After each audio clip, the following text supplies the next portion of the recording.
All right, ladies and gentlemen, you are welcome to another brand new episode on The Truth with Ben Jokes, your trusted channel for political analysis. Now, the governor of Akwa Ibom State, Umoeno, has decamped from PDP to APC. But before decamping, he said any of his commissioners who would not join him in the APC should resign. Ordinarily, all the commissioners, being Nigerian politicians, were expected to just decamp to APC with him. But hours ago, we saw this. Akwa Ibom commissioner resigns, saying he can't join Umoeno in APC. Ini Imem Obong, commissioner for special duties and Ibom Deep Sea Port, has resigned. In a resignation letter dated June 6 and addressed to Eno, Obong said he cannot join the APC. You have directed that any appointee who is unwilling to accompany you to switch from People Democratic Party to the All Progressive Congress should resign. Ipso facto, based on my personal conviction, I will be unable to join the All Progressive Congress.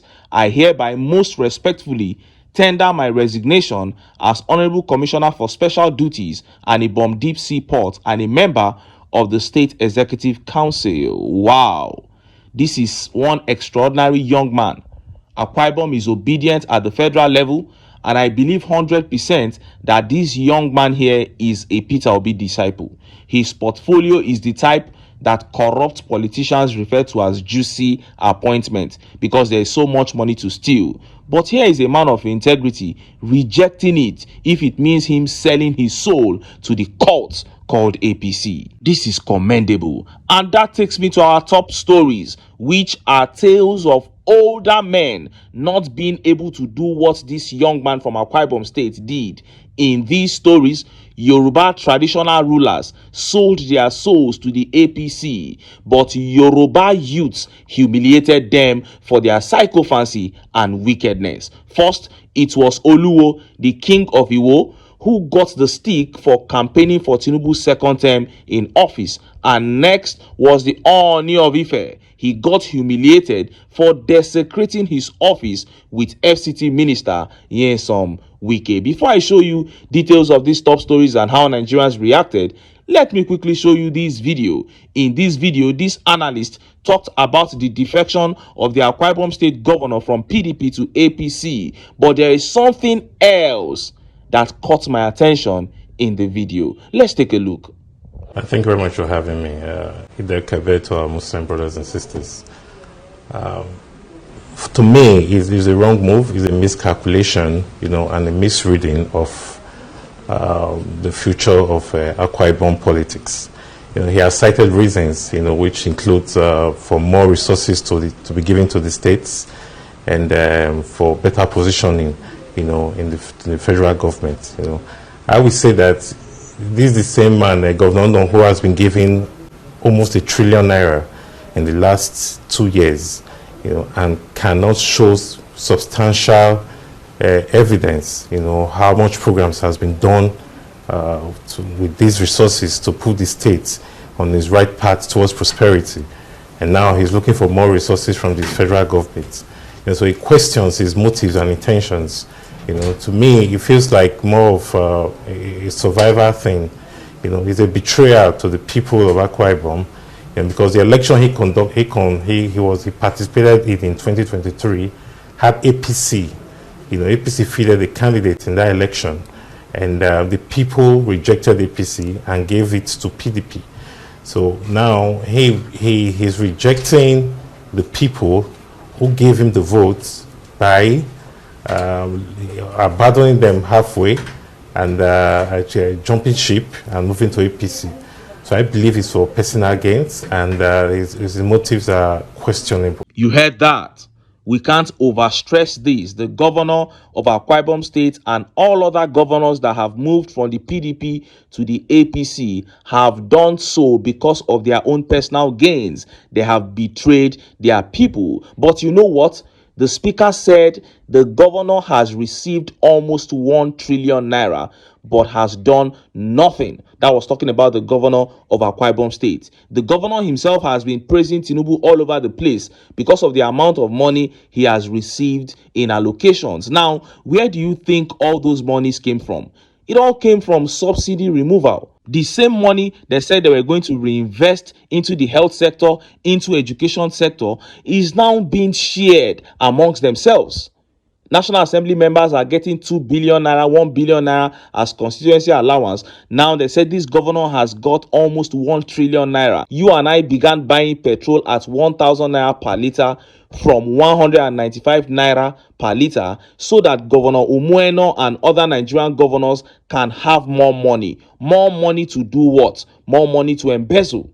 And you may want to ask, why would Tinubu keep giving state governors more money, knowing fully well that the governors are going to embezzle the money? Why would you remove subsidy to share to people who are going to embezzle the money? Why can't you just return the money back as subsidy so that every Nigerian can buy petrol cheap? He will never do that. Why? Because one, he is the one pocketing half of that money. Two, he is actually using the other half to buy these governors over. Buy the governors and National Assembly members over. He knows that they will embezzle the money. He is only interested in their loyalty. And three, he needs to continue working with them to make Nigerians poorer. I don't know why he wants to punish Nigerians, but we can all see that that is exactly what this man is doing. This is a disaster, to say the least. Now, let us look at the top stories.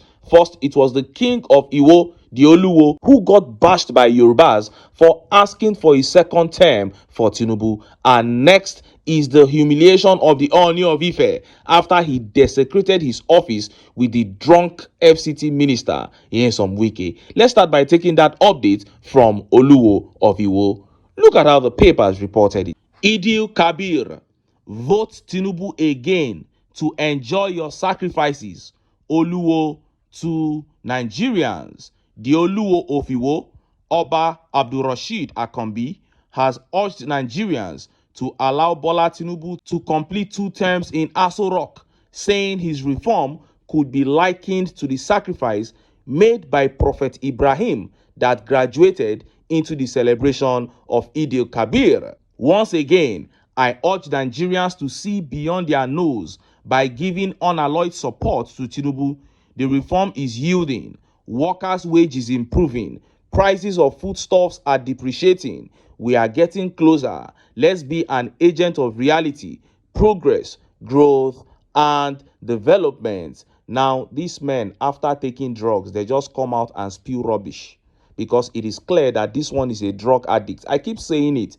You can collect money to support somebody, but when you come to public to ask for the support, you need to use your brain.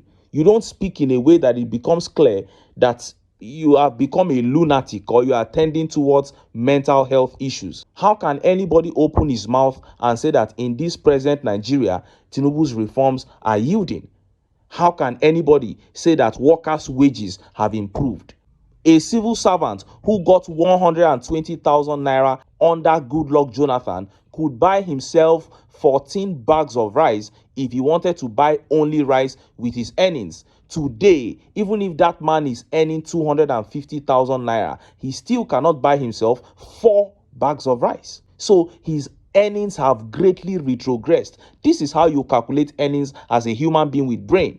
And then he said food prices are depreciating. Isn't that just pure madness? But look at how Yoruba youths responded to his madness. This tweet here by Glory Wale says, "Àwọn ọba alátẹnujẹ, that is why tí ẹnu gbogbo yín ò kálù, all of the Yoruba kings can't even say a word and their people will follow." He said, greedy kings, that is why you have lost your respect and your words don't hold water anymore. What a shame. And Temi here says, ó dàbí ẹ fẹ́ kí adé pẹ́ lórí yín. He said it's like you want to die young on the throne. Adebayo here says, a drug addict and confirmed fraudster. What a shame to the shameless. These are Yoruba youths dragging their king Oluwo of Iwo. And Rahman Abdul Fattah here says, in as much as they are getting their cuts, they are not concerned if the masses were able to feed their family or not. That is it. And Adiola says, Omo, most of these monarchs, they smoke. Adiola is insinuating that the king of Iwo is high on Indian hemp. But just as Nigerians were yet reacting to that, the OONI of Ife dropped another bomb when he began frolicking and desecrating his throne by lying openly, trying to patronize the drunk FCT minister Nyesom Wike. But Yoruba youths came down more heavily on him than they did even the king of Iwo. Look at how the papers reported it. Oni, universities should study how Wike became minister under Tinubu. Adeyeye Ogunwusi, the Oni of Ife, has asked universities to study how Nyesom Wike, Minister of Federal Capital Territory, made it to Bola Tinubu's cabinet. The Oni of Ife made these remarks on Thursday during the 2025 Distinguished Personality Lecture held at Obafemi Awolowo University, Ile-Ife, Osun State, where Wike served as the keynote speaker.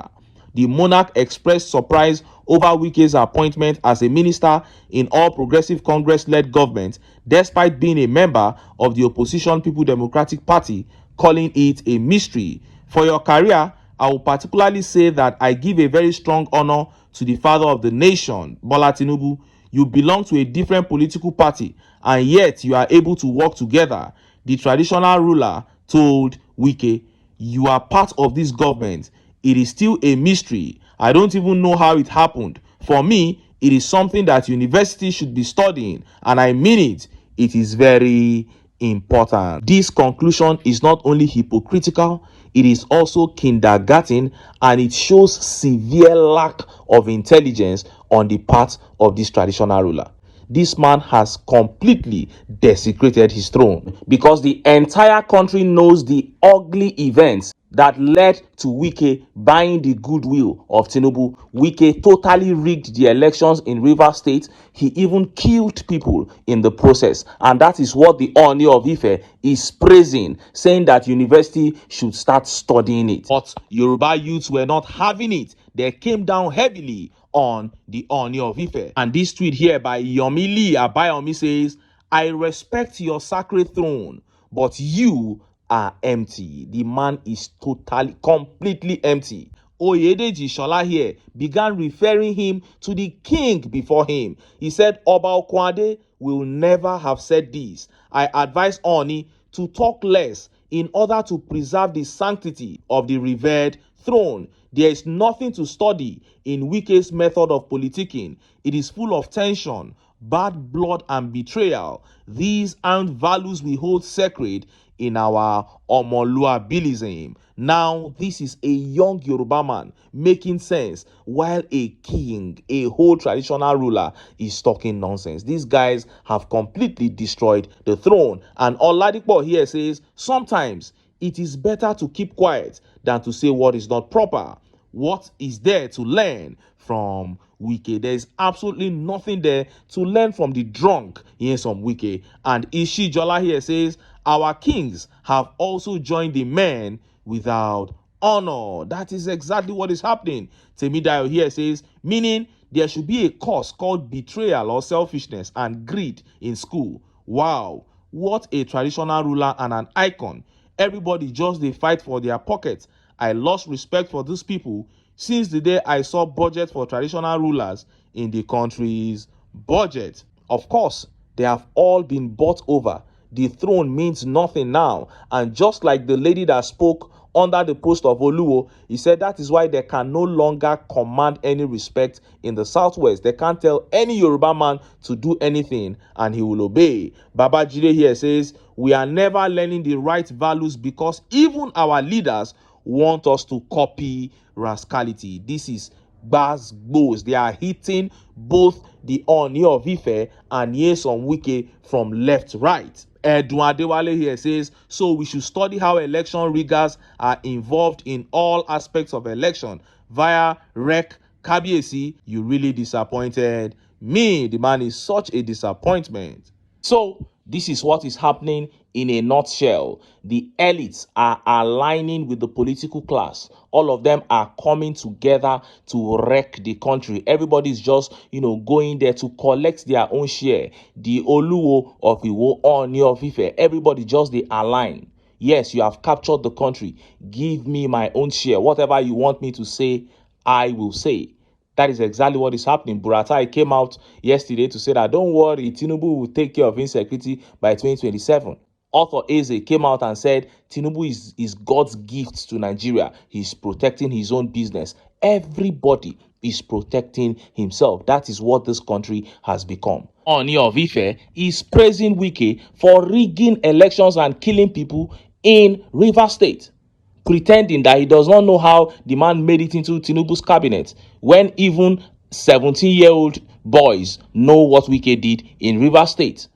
Oluwo is saying they should give Tinubu a second term so that Nigerians can enjoy their sacrifice. Shameful statements coming from people who should know better. But I'm not surprised. The elites are coming together to ruin Nigeria as far as they are able to secure money into their own pockets. And that is why I keep telling the masses, we don't have anybody but ourselves.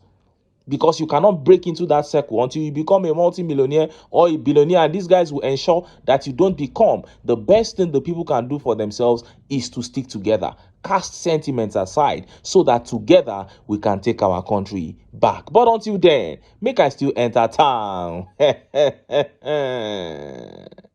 Make I go get some ogbonge political news wey una go like. Why? Because of una na I dey here, so don't go away. Don't go away.